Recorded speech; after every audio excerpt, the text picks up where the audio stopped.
Guys, pernah nggak di fase lo cuma pengen berhenti disakitin? Tapi justru di saat itu, hidup lo makin ditekan, makin sempit, makin nyesek. Dan lo mulai bertanya dalam hati, kalau Allah itu maha kuat, kenapa gue yang dihancurin? Mungkin masalahnya bukan di hidup lo, tapi di cara kita memahami satu nama Allah ini, Al-Jabbar. Di episode sebelumnya, kita bicara tentang Al-Aziz. Allah Maha Kuat yang menahan hidup kita supaya gak runtuh. Tapi ada fase lain dalam hidup. Bukan ditahan, melainkan dipatahkan. Bukan karena Allah kejam, tapi karena ada yang harus diluruskan dan gak bisa diperbaiki dengan lembut. Disitulah Al-Jabbar bekerja. Al-Jabbar sering diterjemahkan yang maha memaksa, yang maha menundukkan. Makanya banyak orang takut. Allah maksa hidup gue begini. Padahal bro, Al-Jabbar itu bukan penghancur. Al-Jabbar adalah yang meluruskan tulang yang patah. Dan tulang yang bengkok gak bisa diluruskan tanpa rasa sakit.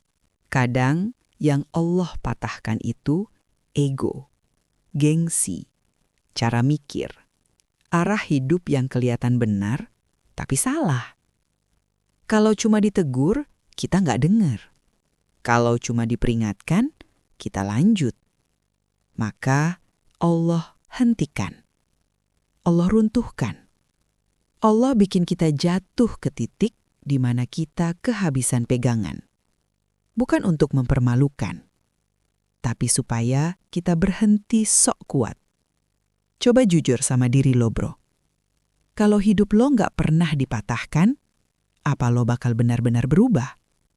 Kalau semua selalu berjalan mulus, apa lo bakal benar-benar bersandar? Mungkin yang kita sebut dihancurkan itu sebenarnya diselamatkan dari arah yang salah. Al-Jabbar mematahkan. Karena dia tahu kalau dibiarkan, kita akan hancur lebih parah. Perhatikan ini baik-baik. Saat hidup lo runtuh, napas masih jalan. Jantung masih berdetak. Kesempatan masih ada.